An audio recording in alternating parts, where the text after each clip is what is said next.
we are very keen to keep up with emerging technologies as a government, and we have already set up the foundational pillars that will help us to achieve a fully digital government. Mm-hmm.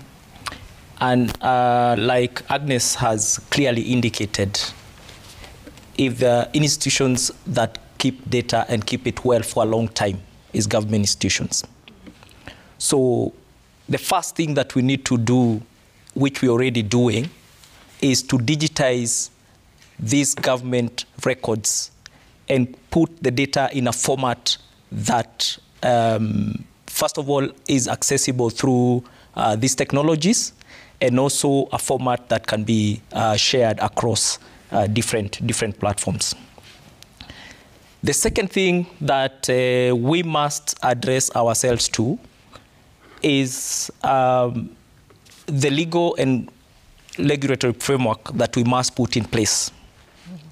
Before we talk about regulating AI, mm-hmm. we must look at the basic framework that is required to support automation and digitization, and giving people access to digital platforms. So we are currently, looking at some of the acts that needs to go in tandem with this. For example, we require a digitization act. Mm-hmm. That then will help us to shape the framework and the policy and the context under which we digitize.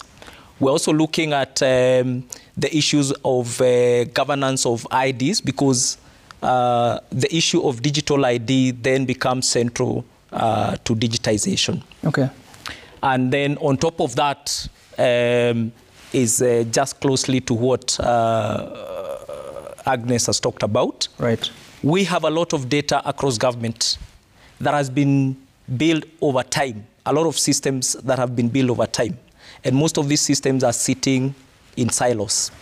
So we have a responsibility to then standardize this information and make sure that it is accessible.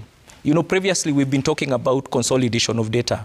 And over time, we have evolved from that. And now we are moving towards standardizing data from where it sits. So we're pushing more of a federated data system that is standard and accessible across board, rather than trying to bring the data together. Then that approach helps us to shorten the time period. Okay.